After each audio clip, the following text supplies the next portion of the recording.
Frederick Floatsworth, a person not so unlike you and I.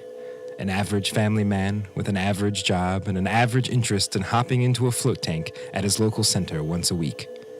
Today's float session seemed the same as any other, a restful respite from the relentless ruckus of the world. But little did he know that when the music came on, Mr. Floatsworth would be coming out of his session into the Daily Solutions Zone.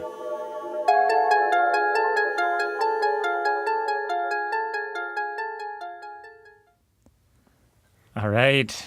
Welcome to the Daily Solutions Zone, That's everybody. Right. This is Ashkahn. This is Bizarrogram. Yeah. He's looking really weird.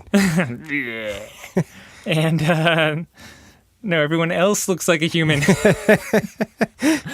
Today's question is, how did all of the centers that get on national TV do it? Seems like a long shot. Okay. So they're talking about, like, Big, the news. big TV. Yeah, like a huge screen. Like Oprah. So there's been, like, some national news segments on floating.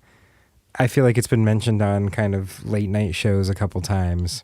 Yeah. There's also, really big magazine articles that have been written, and floating really has just been in kind of more high profile places over the last couple of years than it really was any time before that. Yeah. There's a handful of different ways of getting media like that. But most of them, I think, have actually just gotten lucky. I think it's just been mostly luck.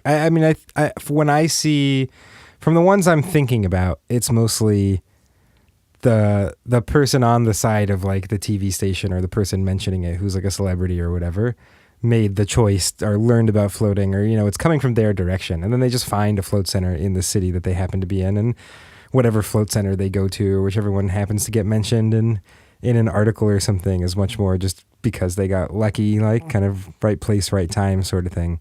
So, setting up in bigger cities and places especially, like New York, for example, LA, that have a little more media presence, especially nationally, is a way to be more likely to get on there for sure. So choice of location is one. So let's even just mention some of these. Like there was, let's break it down. but just to say before we break these down, the biggest factor has been, I think, just almost dumb luck and location. I think so too. And that's as opposed to, like, having a PR person and actively pursuing some sort of big media channel to do a story on you. Yeah, and even that's kind of a crapshoot, right? It's like you can have bad PR people, you can have good PR people. I've lost track of all of our episodes, but I think we even did an episode on choosing a PR person, or how some of them we are bad. Either did or will do. Yeah, one of those two. Anyway, so the good ones really can get you some great press and some great presence, even for nationally syndicated shows. And it's just a matter of the Rolodex. It's a matter of even the sentiment in the whole industry of media at the time, whether or not they're trying to highlight these things, like getting away from the hustle and bustle or not. So even in the PR world, it's kind of a numbers game and a little bit of luck. You're just like stacking the deck more in your favor because you are paying someone to have access to all of their contacts. So let's see, like when I think about big national mentions float tanks have had, I feel like there's, a couple definitely come to my mind. There was the one with the celebrity lady on one of the late shows, you know? I do remember the segment you're talking about. I have no idea which show it was or what her name was. Anyway, famous actress. Floated at Lyft, though, over in Brooklyn? No. There was one where she mentioned float tanks on a show, and she'd floated in Asheville at Still Point Wellness. Mm-hmm. And Corey Costanzo. Hey, buddy. Hope you're listening to this one. And I think she was just there filming a movie, and that's why she happened to float at that specific float center, and then happened to be interviewed and had a really good experience about it and mentioned it. To me, that's much more often how this is happening, is like, it's just the pieces kind of converge like that. Or often it's like some big media channel wants to put out a big story, and what news does is focus on one specific example to make things relatable and personable, right? So every time a big story comes out, they choose a specific float center as kind of a key piece of the story. So I feel like we saw that with Float Seattle. They had a kind of national piece that was on NBC or something like that. And I mean, we had a piece that like I think Fox came into like one of our local Fox channels came and filmed us. It was also NBC, actually. It was also NBC? Yeah, okay, yeah, NBC This came is way into back like a in local channel a long time ago. 2012 or something, yeah. And then I guess it was like performing well locally, so they just kind of pushed it nationally, yeah. You know what I mean? That was not something like we reached out to NBC and said, you should come film this thing in a float tank. So it's mostly that. I think people are catching wind of this. Or the most recent big one I think of is when they did that piece at Justin's lab. Yeah, for sure. And that was the same thing. Like the person from the morning show was doing an ongoing series of, you know, disconnecting from our technologically connected world and was trying to find good segments and came across floating and contacted the Laureate Institute to do a segment there and ended up, you know, airing the segment nationally and also mentioning it in a couple other news programs. And to me, that's like by far the most common story you hear when you see these pieces go out. Or there was that New York Times piece that featured Lisa Lopez healing waters in Denver. You know, I don't think at least as far as I know, it wasn't healing waters like having a PR person who reached out and that turned into a New York Times article. It was definitely the other way around. Yeah, for sure. So again, getting lucky goes a long way. Can't avoid it. And like even if you do get a PR person, the PR person is again just kind of helping your chances at getting lucky. Yeah. And the other way to do that, I guess, separate from these two, if you call getting lucky an actual strategy, then is doing some of that outreach yourself. You know, it's still a numbers game, but you can actually reach out to large TV shows and large magazines and newspapers, and they might not get back to you. It might take reaching out over the course of years, you know, every 6 months, kind of reaching out and poking someone and trying to get a bite. And having a large number of those that you're doing, you know, if you're reaching out to one show and you just know that you want to be on The View or something, you're probably not going to get it. But if you're reaching out to, you know, 100 different shows, both in radio and podcasts and national TV and stuff like that, and you're doing it really consistently, eventually you probably will have someone who bites and picks something up.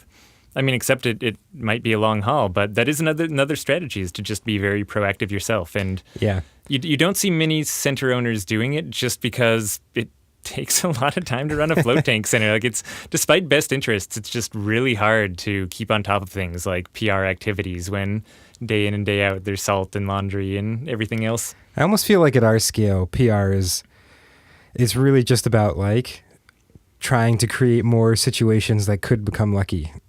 I feel like you're just like trying to put yourself out there more and hope that, like, you know, through sheer coincidence, you happen to be in front of someone's eyes at the time that they're like, oh man, I need a story for this thing. Yep. There was a time we got a news segment. So we, way back in the day when we first opened, the kind of like zany local morning news person came in and did a short little float segment on us for the morning news. And then like years and years later, we saw him doing some funny segment, we don't know. He was down in a foreign country. I think it's for the World Cup. The World Cup, he was doing something, and it got like a little viral on the internet. We're like, hey, that's our wacky morning news guy, and so we emailed him, being like, hey, hilarious segment, like this was really funny, and he emailed us back, being like, oh yeah, you guys, like, hey, we should do a follow up. And 2 days later, they're in our place filming again for another morning segment. So it's just weird stuff like that I feel is the root of so much more of this media. I mean, there was another big article that was a result of my cousin being someone who works for the New York Magazine. Yeah, for The Nation. For The Nation, yeah. Yeah, we're the first non-political cover in like 20 years to The Nation. So he was working for The Nation and decided to, you know, we had just opened our float center not too long before this, and he decides to write a piece about floating, and then, you know, his editor was like, whoa, this is really interesting, and they decided to make it a cover piece for the issue of the magazine. So I don't know. I guess just try to have family working in media is another strategy. Yeah, ideally your brother is actually the head or the host of one of these TV shows. You know, you can start your own newspaper and do some like yellow journalism and try to slant the direction of political science and societal. You know what I mean? Wars. I mean, I was just gonna say it's also totally viable. A little time consuming. Again, there's a lot of laundry. That has to be done. I hear that yellow journalism is even more time consuming than just regular black and white journalism. So, Yeah, I mean, that's so just to review again, there's getting lucky, and then there's getting lucky with PR people, and there's getting lucky with your own efforts. And that's kind of it. Like, those are the different ways that people really get featured. I guess what's worth mentioning in my mind is just the fact that the reason people are even doing these pieces on us is because there's just this rising interest in float tanks, and it's kind of a cumulative effort amongst everybody, right? The fact that we're all out there hustling and floating people, and more float centers exist, and we're all like putting this effort into pushing this more and more into public awareness is the reason why these people are doing these articles in the first place, to then choose the random float center near them to be in the article. So in some ways, like, you are kind of making this happen. It may not, it's lucky if it specifically benefits you and you get to be one of those articles, but even when you're not featured in it, awareness of floating is good for your float center too. It's good for everybody, right? Like, it's not like someone's going to read an article about a float center in Denver and fly to Denver to float. Like, they're going to look up a float center around them. Yeah, So yeah, exactly. Keep up the hustle. A floating tide buoys all ships, Yeah. as we say. Yeah. Classic sign-off. Float tank floats all people. All right, is that all we have to say about that's that? it. All right.